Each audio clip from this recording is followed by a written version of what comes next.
मैं फिर से जी उठा था। मैं सीधे उसी दिन वापस आ गया था जब लिन फैंगिंग ने मेरे चेहरे पर 5 लाख युआन की बैंक कार्ड फेंकी थी और इस बार सब कुछ पहले जैसा ही शुरू हुआ। लेकिन मैं पहले वाला इंसान नहीं था। अपनी पिछली जिंदगी में मैंने उस कार्ड को पैरों तले कुचल दिया था और चिल्लाकर कहा था, सच्चे प्यार की कोई कीमत नहीं होती। लेकिन बदले में मुझे बस उसके होंठों पर तिरस्कार भरी मुस्कान मिली थी और एनसुए की आंखों में साफ घृणा दिखाई दी थी और उसी पल भी मैंने खुद को नहीं रोका था। मैं उसे पाने के लिए सब कुछ दांव पर लगा चुका था। पूरी यूनिवर्सिटी में मैंने खुद को तोड़ दिया था सिर्फ स्कॉलरशिप्स लेने के लिए। ग्रेजुएशन के बाद मैं उसकी कंपनी में सबसे नीचे के छोटे से पद से शुरू हुआ था और सच कहूं तो मैंने खुद को कभी इंसान की तरह ट्रीट ही नहीं किया। बाकी लोग जहां नॉर्मल टाइमिंग में काम करते थे, मैं दिन रात बिना रुके काम करता था। बस एक ही सोच थी कि मैं उसके लायक बन जाऊं। फिर जब एएन फैमिली की कंपनी क्राइसिस में गई तो वही मैं था जिसने अपनी नॉनस्टॉप मेहनत और बिजनेस सेंस से इन्वेस्टमेंट खींचकर कंपनी को बैंकरप्टेसी के किनारे से वापस लाया। और उस वक्त मुझे सच में लगा था कि अब मैं इन फैमिली का पिलर बन जाऊंगा, अब मैं एनसुए से लीगली शादी कर पाऊंगा। लेकिन जो मेरा इंतजार कर रहा था वो था मेरे शरीर का पूरी तरह टूट जाना।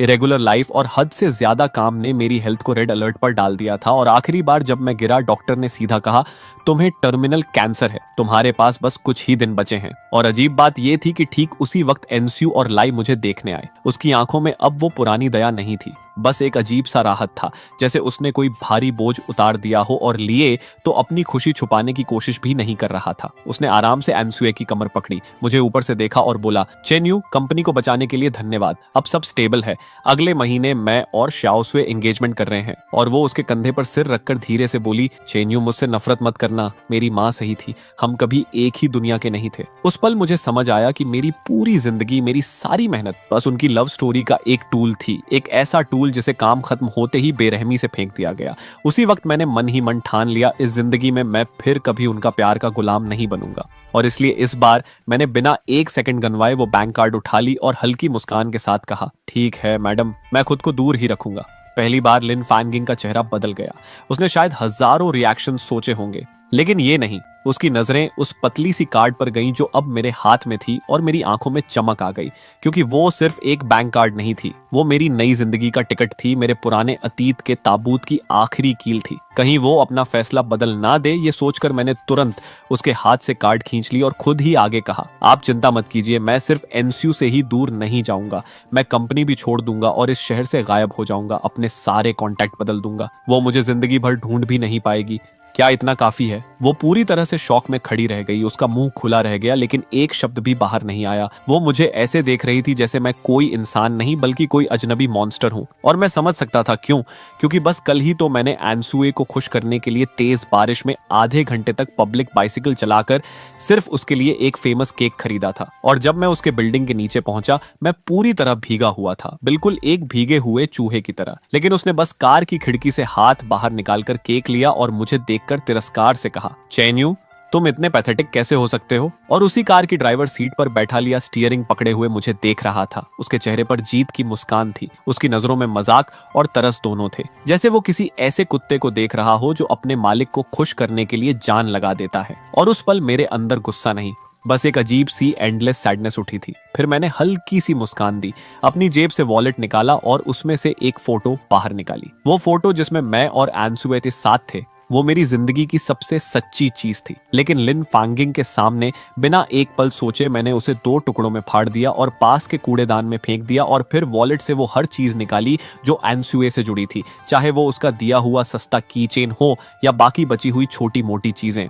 मैंने सब कुछ बिना हिचकिचाहट उसी कूड़ेदान में फेंक दिया। मैंने उसकी तरफ देखा और शांत आवाज में कहा, और देखिए, मेरी सिंसेरिटी साबित करने के लिए ये सारी चीजें अब मुझे बिल्कुल भी नहीं चाहिए। और इतना कहकर मैं कैफेटेरिया से बाहर निकल गया और बाहर आते ही सबसे पहला काम मैंने बैंक जाना किया। जब एटीएम में बैलेंस देखा 5,01,354 युआन, तो मेरे मुंह से एक लंबी सांस निकल गई, क्योंकि वो एक्स्ट्रा 1,354 युआन वही थे जो मैंने अपनी पिछली जिंदगी में खून पसीना बहाकर बचाए थे। थोड़ा मजाक जैसा भी लगा और कहीं ना कहीं दुखद भी। बिना सोचे मैंने 10,000 युआन कैश निकाले, जेब में डाले और सीधे उस जगह चला गया जिसे मैं सबसे ज्यादा जानता था, कंपनी ग्रुप के बिल्डिंग के नीचे। मैं अंदर नहीं गया, बस सामने वाले बेंच पर बैठ गया और चुपचाप उस बिल्डिंग को देखता रहा, क्योंकि मेरी पिछली जिंदगी में वही जगह मेरी बैटल बैटलफील्ड भी थी और मेरा रेफ्यूज भी। वहीं मैंने अनगिनत दिन रात गुजारे थे, वहीं मैंने अपना सब कुछ झोंक दिया था और कभी मैं वहीं खड़ा होकर खुद को पैशन और एंथुजियाज्म से भरा हुआ महसूस करता था।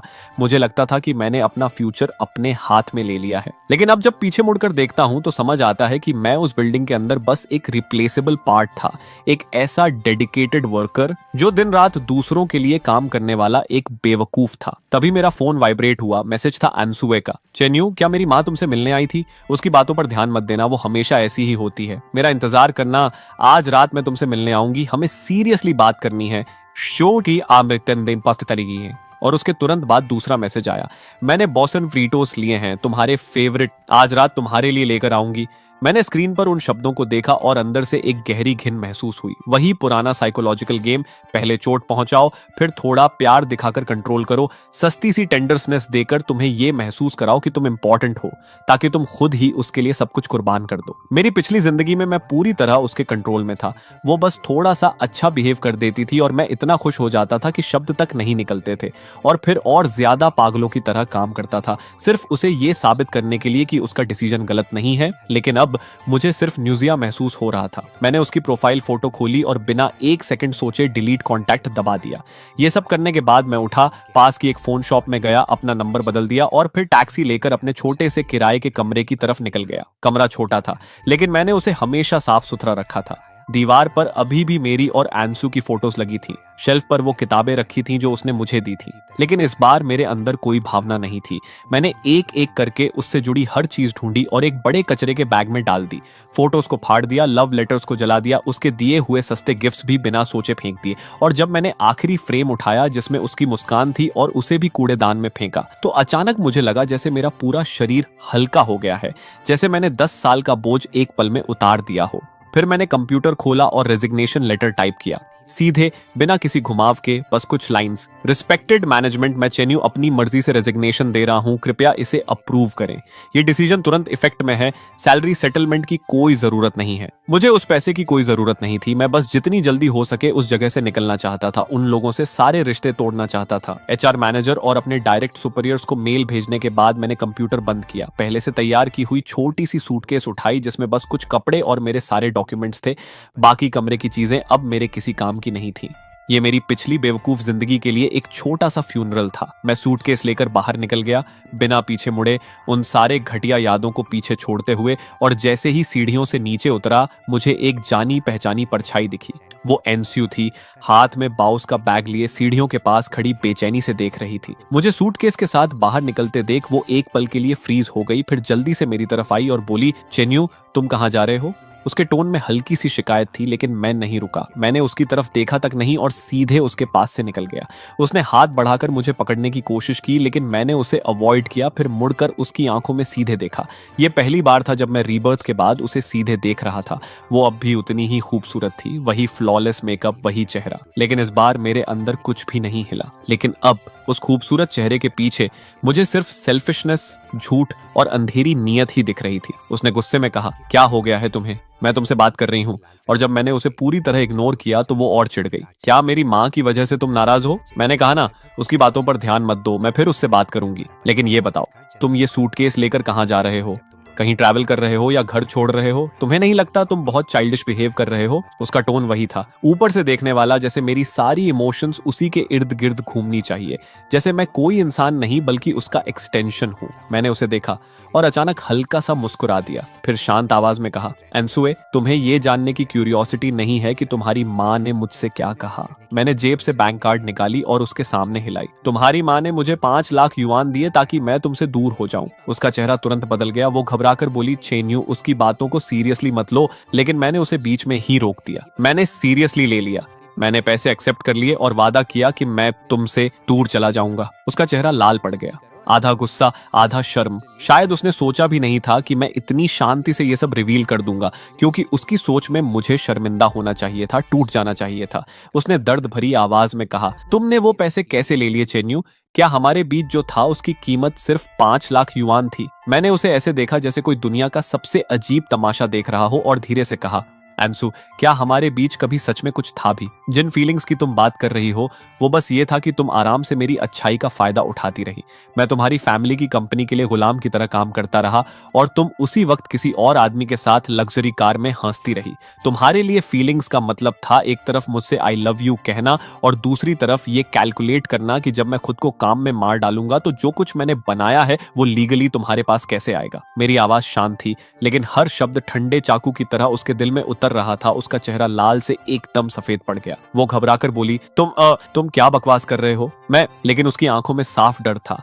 वो मेरी तरफ देखने की हिम्मत भी नहीं कर पा रही थी। मैं हल्का सा हंसा और बोला, ठीक है, अब एक्टिंग करने की जरूरत नहीं है। तुम कैसी इंसान हो ये तुम खुद भी जानती हो और अब मैं भी साफ देख चुका हूं।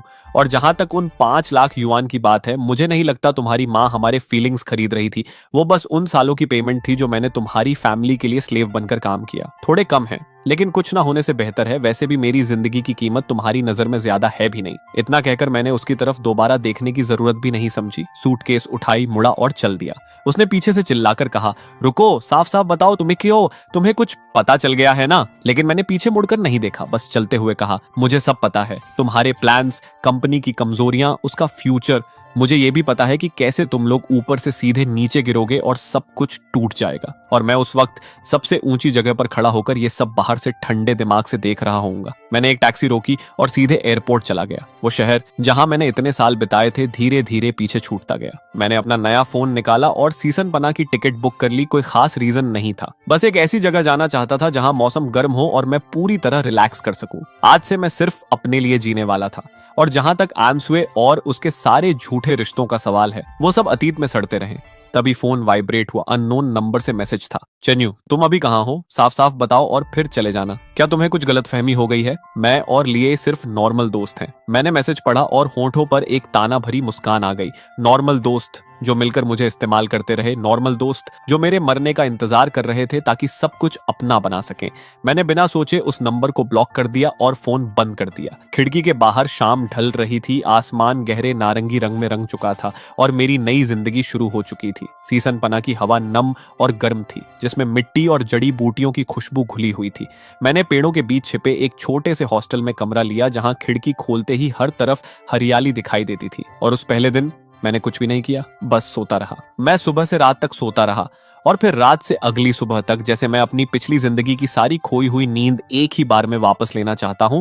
और जब मेरी आंख खुली तो मुझे ऐसा लगा जैसे मेरा पूरा शरीर फिर से जिंदा हो गया है। वो थकान जो हड्डियों तक घुस चुकी थी, उसका नामो निशान तक नहीं था। मैंने अपना पुराना फोन चालू किया जो काफी समय से बंद पड़ा था और जैसे ही वो ऑन हुआ, अनगिनत मैसेजेस और मिस्ड कॉल्स एक लहर की तरह मेरे सामने आ गए और उनमें से ज्यादातर एनस्यू और उसकी करीबी सहेलियों के थे। चेन्यू, तुम कहाँ हो? अभी कॉल करो। ओए चैन, तुम अभी भी आदमी हो या नहीं? अगर कुछ है तो सामने आकर बात करो। ऐसे गायब हो जाना क्या होता है? चेन्यू, शायद चाओसू तो तुम्हारी वजह से पागल होने वाली है। जल्दी वापस आओ, बच्चा मत बनो। मैं एक एक करके सारे मैसेजेस पढ़ता गया लेकिन मेरे चेहरे पर कोई एक्सप्रेशन नहीं आया। और उन्हीं के बीच एचआर डिपार्टमेंट के भी कुछ मैसेजेस थे। चू, हमें तुम्हारा रेजिग्नेशन मिला है लेकिन प्रोसेस फॉलो करना जरूरी है। इस तरह बिना नोटिस के जाना जॉब अबैंडनमेंट माना जाएगा। कंपनी तुम्हारे खिलाफ एक्शन ले सकती है। चेन्यू, डायरेक्टर तुम्हें तुरंत वापस आने का ऑर्डर दे रहे हैं। एक इंपॉर्टेंट प्रोजेक्ट तुम्हारे बिना नहीं चल सकता। अगर तुम वापस नहीं आए तो कंपनी इसे वॉलंटरी अबैंडनमेंट मानेगी और तुम्हारे प्रोफेशनल रिकॉर्ड पर असर पड़ेगा। पहले धमकी, फिर मीठी बातें, वही पुराने ट्रिक्स। मैं हल्का सा हंसा और बिना सोचे सारे मैसेजेस डिलीट कर दिए। फिर मैंने एक नया सिम निकाला और उस स्टॉक अकाउंट में लॉगिन किया जिसे मैंने काफी समय से यूज नहीं किया था। उसमें अब भी थोड़ा पैसा पड़ा था जो मैंने यूनिवर्सिटी में पार्ट टाइम काम करके बचाया था। मैं कंप्यूटर की स्क्रीन को ध्यान से देखता रहा और मेरी पिछली जिंदगी की यादें तेजी से दिमाग में घूमने लगी। रिबर्थ का सबसे बड़ा फायदा यही था, इंफॉर्मेशन की क्लैरिटी। मुझे साफ पता था कि आने वाले सालों में कौन सी स्टॉक्स उछलेंगी, कौन से सेक्टर्स ट्रेंड बनेंगे। मैंने 5 लाख युआन को 2 हिस्सों में बांटा। 2 लाख बिना एक पल गंवाए एक ऐसी टेक स्टॉक में इन्वेस्ट कर दिए जिसे उस वक्त कोई नहीं जानता था। लेकिन 6 महीने बाद एक टेक्निकल ब्रेक थ्रू की वजह से उसकी कीमत 10 गुना से भी ज्यादा बढ़ने वाली थी। और बाकी के 3 लाख मैंने अलग अलग इंटरमीडियरी चैनल्स के जरिए बिटकॉइन में कन्वर्ट कर दिए। सब कुछ खत्म करने के बाद मैंने कंप्यूटर बंद किया और आराम से स्ट्रेच किया।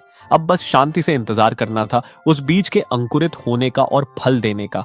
और तब तक मैं वो जिंदगी जीने वाला था जो मैं कभी जी ही नहीं पाया। अगले 1 महीने तक मैंने खुद को पूरी तरह रिलैक्स कर दिया। सिसोवानपाना के गांवों में घूमता रहा, हाथियों की सवारी की, रिचुअल्स देखे, लोकल्स के साथ राइस वाइन पी, हाथों से खाना खाया, ट्रॉपिकल बोटानिकल गार्डन्स में गया जहां अजीब अजीब आकार के पौधों को देखकर मुझे नेचर की असली खूबसूरती समझ आई। मैंने एक मोटरसाइकिल रेंट की और पहाड़ों की घुमावदार सड़कों पर बिना किसी मंजिल के चलता रहा। हवा मेरे कानों में सीटी बजाती हुई गुजरती थी और साथ ही मेरी सारी परेशानियां और थकान भी उड़ा ले जाती थी। अब मैं वो चेन यू नहीं था जो हमेशा प्लान्स और प्रोजेक्ट्स में दबा रहता था, ना ही वो जो अपनी गर्लफ्रेंड को खुश करने के लिए खुद को मिटा देता था।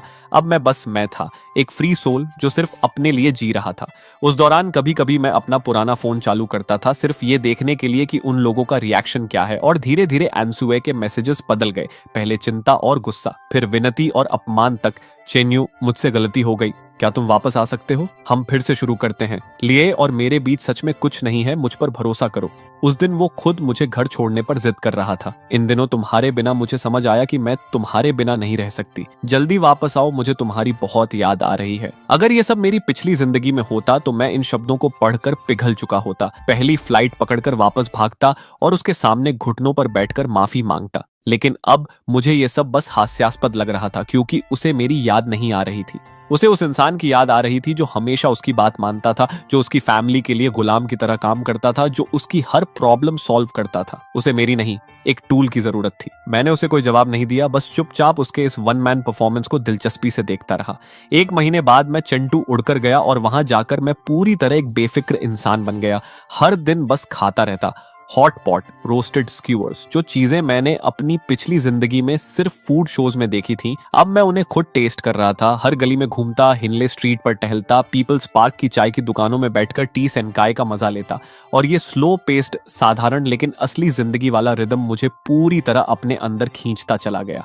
फिर 1 और महीना बीत गया और तभी वो कॉल आया जिसका मुझे पहले से इंतजार था। संगवे का, जो एन ग्रुप में मेरा इकलौता दोस्त था, एक शांत स्वभाव का टेक्नीशियन जिसने मेरी पिछली जिंदगी में भी सबके मुझे अलग कर देने के बाद भी मुझसे बात करना नहीं छोड़ा था। उसने हिचकिचाते हुए पूछा, ब्रदर यू, तुम अभी कहाँ हो? मैंने कैजुअली कहा, ट्रैवल कर रहा हूँ। क्यों, कुछ हुआ क्या?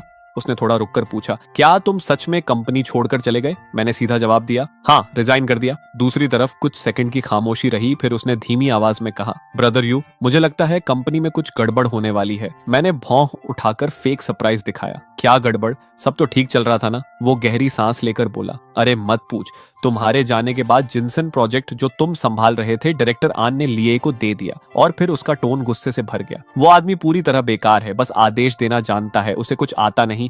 उसने तुम्हारे इतने मेहनत से बनाए प्रोजेक्ट प्लान को पूरी तरह बर्बाद कर दिया। ऊपर से कह रहा था कि तुम्हारा प्लान बहुत कंजर्वेटिव है, उसे इंटरनेट थिंकिंग लगानी चाहिए। और नतीजा ये हुआ कि फर्स्ट फेज डेमो पूरी तरह फेल हो गया। पार्टनर्स बहुत नाराज हैं। उन्होंने कहा कि हम अनप्रोफेशनल हैं और कोऑपरेशन रीथिंक कर रहे हैं। अब पूरी कंपनी उलट पुलट हो गई है। डायरेक्टर अंत तक स्ट्रेस में अल्सर्स निकाल चुके हैं। मैंने चाय का कप उठाया, हल्के से ऊपर तैरती पत्तियों को फूंक मारकर हटाया और मेरे होंठों के कोने पर एक हल्की सी मुस्कान आ गई। सब कुछ बिल्कुल वैसा ही हुआ जैसा मैंने सोचा था। जिनसन प्रोजेक्ट एएन ग्रुप का आने वाले सालों का कोर प्रोजेक्ट था। वो मास्टरपीस जिसे मैंने अपनी पिछली जिंदगी में पूरी जान लगाकर बनाया था, उसकी कोर टेक्नोलॉजी और इंप्लीमेंटेशन प्लान सिर्फ मुझे ही पूरी तरह समझ आता था। और जाते वक्त मैंने जानबूझकर कुछ बैकडोर्स छोड़े थे जिन्हें सिर्फ मैं ही समझ सकता था। साथ ही कुछ ऐसे पॉइंट्स भी जो ऊपर से छोटे लगते थे लेकिन असल में क्रिटिकल टेक्निकल नोट्स थे। वो मीडियरी लाइक अभी उन्हें पहचान ही नहीं सकता था और क्रेडिट लेने की उसकी जल्दी में वो जरूर सब कुछ बदलने की कोशिश करेगा और उसकी कीमत चुकाएगा। सैंगवे की आवाज अब और अर्जेंट हो गई। ब्रदर यू, अनसुए और बाकी सब तुम्हें हर जगह ढूंढ रहे हैं। आज तो एनसुए खुद कंपनी आई थी मुझसे पूछने कि तुम्हें कहां ढूंढे। ब्रदर यू, क्या तुम्हें वापस आकर देखना नहीं चाहिए? मैं ठंडी हंसी हंसा।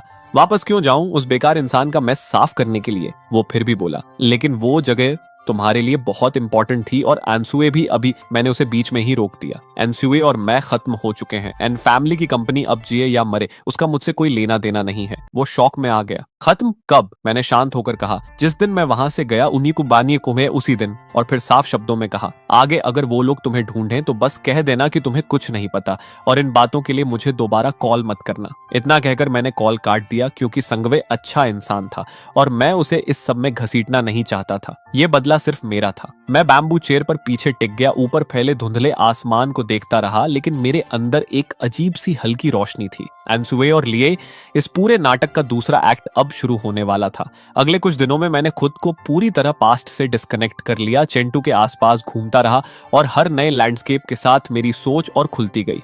मेरा मन शांत होता गया। मेरी पिछली जिंदगी का रिजेंटमेंट एक भारी पत्थर की तरह मेरे सीने पर रखा था, लेकिन अब वो धीरे धीरे टूट रहा था, धूल बनकर हवा में उड़ता जा रहा था। अब मैं सिर्फ बदले के लिए नहीं जी रहा था, मैं इस नई जिंदगी को जीने के लिए जी रहा था जो मुझे इतनी मुश्किल से मिली थी। और बदला वो तो बस इस सफर का एक छोटा सा डेजर्ट था जो इस पूरी जर्नी को और भी खास बना रहा था।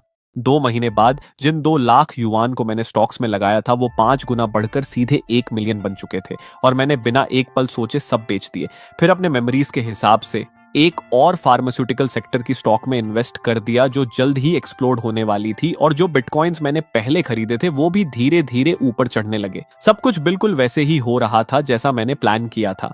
अब मुझे पैसों की कोई कमी नहीं थी। मैं सोच रहा था कि अब पास्ट के लोग और बातें मुझसे बहुत दूर छूट चुके हैं, लेकिन तभी एक अनएक्सपेक्टेड विजिटर ने मेरी शांति तोड़ दी। उस दिन मैं चिंगई लेक के किनारे एक छोटे से गांव में एक तिब्बती रेस्टोरेंट ढूंढ रहा था खाने के लिए। अभी ज्यादा देर नहीं हुई थी कि दरवाजे पर एक जानी पहचानी लेकिन अजीब सी लगने वाली फिगर दिखाई दी। वो एनस्यू थी। वो पहले से काफी पतली और कमजोर लग रही थी। उसका वो फ्लॉलेस मेकअप गायब था, उसकी जगह एक थका हुआ चेहरा था। मैंने मन ही मन सोचा, इसने मुझे ढूंढ कैसे लिया? लेकिन अगले ही पल समझ आ गया, एंड फैमिली के रिसोर्सेज के साथ किसी को ढूंढना बस वक्त की बात है। शायद कहीं ना कहीं मैं खुद भी देखना चाहता था कि वो अब कैसी हालत में है। उसने भी मुझे देख लिया। उसकी आंखें तुरंत चमक उठी और वो जल्दी जल्दी मेरी तरफ आई। चेन्यू। उसकी आवाज कांप रही थी जैसे वो रोने वाली हो, लेकिन मैं नहीं उठा, बस चुपचाप उसे देखता रहा। वो मेरे सामने आकर रुक गई, आंसू मोतियों की तरह गिर रहे थे। आखिर तुम्हें ढूंढ ही लिया। तुम्हें पता है तुम्हें ढूंढना कितना मुश्किल था। उसने मेरा हाथ पकड़ने की कोशिश की, लेकिन मैंने आराम से उसे हटा दिया। मेरी ठंडक ने उसे पूरी तरह हिला दिया। वो घबराकर बोली, चेन्यू तुम्हें क्या हो गया है? तुम मुझे इग्नोर क्यों कर रहे हो? क्या तुम अभी भी मुझसे नाराज हो? फिर जल्दी से जोड़ दिया, मुझसे गलती हो गई, सच में गलती हो गई। मुझे लिए के साथ इतना क्लोज नहीं होना चाहिए था, मुझे तुम पर शक नहीं करना चाहिए था। क्या तुम मुझे माफ कर सकते हो? मैं उसके आंसुओं से भरे चेहरे को देख रहा था, लेकिन मेरे अंदर कुछ भी नहीं हिला। मैंने शांत आवाज में कहा, आप मुझे किसी काम से ढूंढ रही थी मिस एन? Miss N. सुनते ही वो पूरी तरह हिल गई। उसने डिसबिलीफ से मुझे देखा। चेन्यू टेप के, तुमने मुझे क्या कहा? मैं मिस एन नहीं हूं, मैं अनसुई हूं। मैं तुम्हारी शाओ सू हूं, मैंने बिना बदले टोन में कहा। अनसुए, बताओ तुम्हें क्या चाहिए? मेरी दूरी और ठंडक ने आखिरकार उसे समझा दिया कि मैं नाराज नहीं हूं, मैं सच में बदल चुका हूं। उसका रोना धीरे धीरे रुक गया और उसकी जगह गहरा डर आ गया। उसने कांपती आवाज में कहा, चेन्यू, कंपनी में कुछ हो गया है। जिनसन प्रोजेक्ट फेल हो गया, पार्टनर इन्वेस्टमेंट वापस लेना चाहता है और हमसे ह्यूज कॉम्पेंसेशन मांग रहा है। मैंने बस हल्की सी आवाज निकाली, चॉपस्टिक्स उठाए, एक पीस मांस लिया और आराम से चबाने लगा। स्वाद अच्छा है, बहुत टेंडर है। मेरी रिएक्शन फिर उसके हिसाब से बाहर थी। वो चाहती थी कि मैं शॉक हो जाऊं, परेशान हो जाऊं, पहले की तरह कंपनी की प्रॉब्लम्स को अपनी समझकर तुरंत सॉल्व करने लगूं। लेकिन मैंने कुछ नहीं किया। मैं बिल्कुल शांत था, जैसे मैं किसी और की कहानी सुन रहा हूं जिसका मुझसे कोई लेना देना नहीं।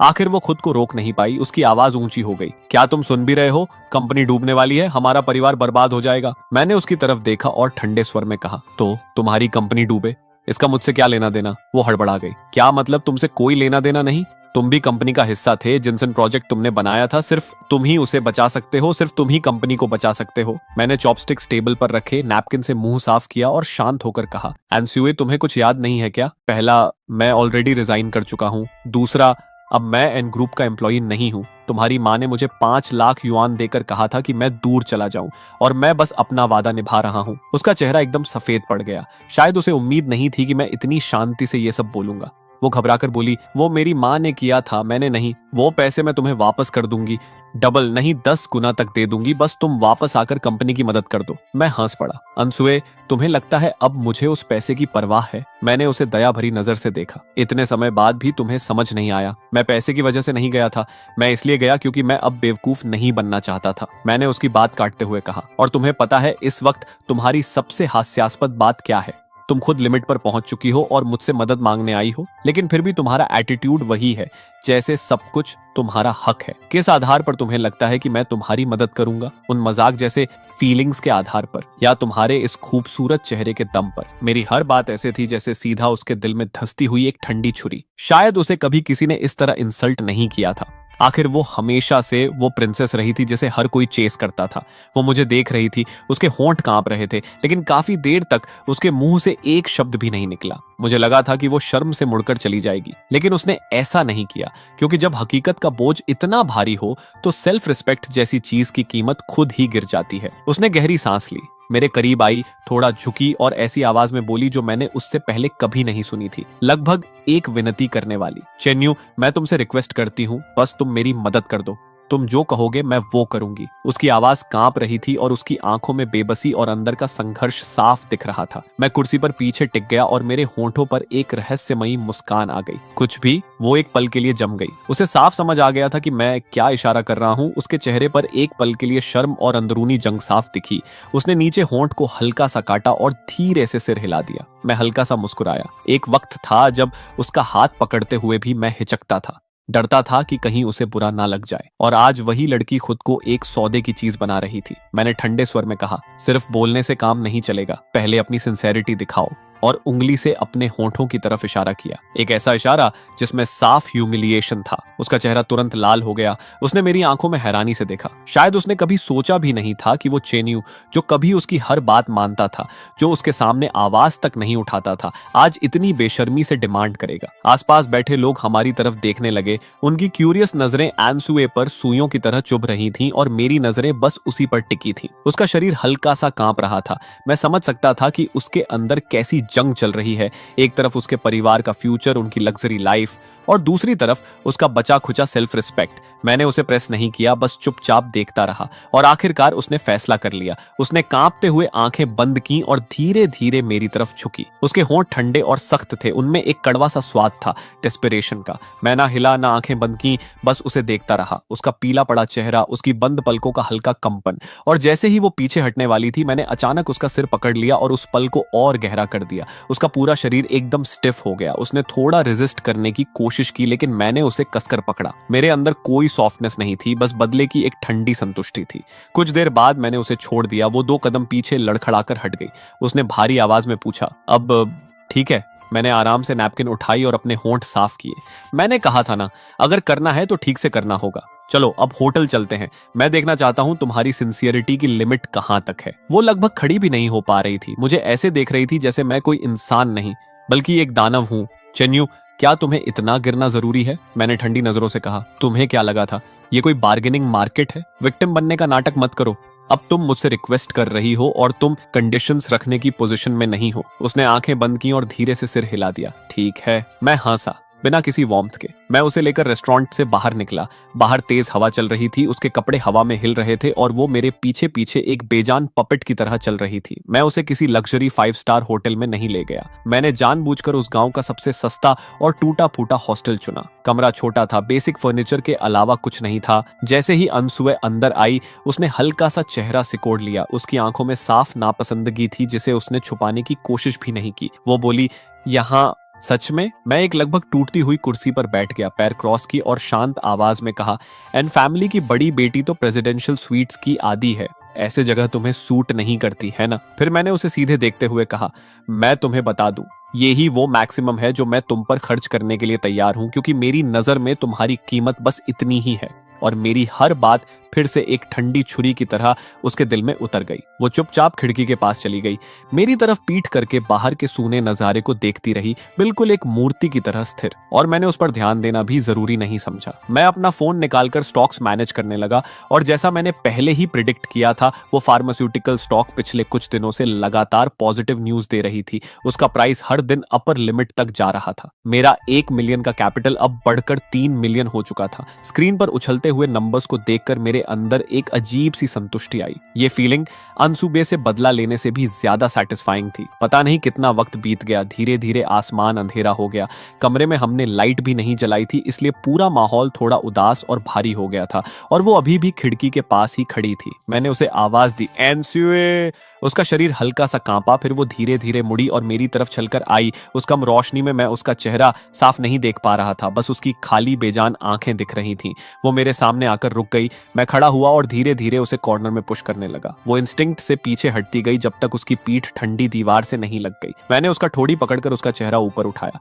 मेरी तरफ देखो आंसू, पता है, मैंने इस दिन को ना जाने कितनी बार इमेजिन किया था। मैं चाहता था कि मैं तुम्हें अपने काबू में करूं, तुम्हें रुलाऊं, तुमसे माफी मंगवाऊं। लेकिन अब जब मैं तुम्हारा ये चेहरा देख रहा हूं, मुझे सिर्फ खालीपन महसूस हो रहा है। मैंने उसका चेहरा छोड़ दिया और एक कदम पीछे हट गया। हमारे बीच थोड़ा डिस्टेंस बन गया। वो मुझे हैरानी से देख रही थी, जैसे उसे कुछ समझ ही नहीं आ रहा हो। मैंने जेब से वॉलेट निकाला, उसमें जो कैश था, शायद कुछ हजार, सब बाहर निकाला और एक एक करके हर नोट उसके चेहरे पर फेंकने लगा। लो ये पैसे और यहाँ से चली जाओ। तुम्हें मेरी मदद चाहिए थी ना? तुम्हें लगा कि बस खुद को सैक्रिफाइस करके तुम मुझे फिर से मजबूर कर दोगी कि मैं तुम्हारी फैमिली के लिए एक बेवकूफ की तरह काम करूं? तुम खुद को बहुत ज्यादा समझती हो और मुझे बहुत कम। मैंने ठंडी आवाज में आगे कहा, आज मैंने तुम्हें यहाँ इसलिए नहीं बुलाया था कि मैं तुम्हारे साथ कुछ करूं।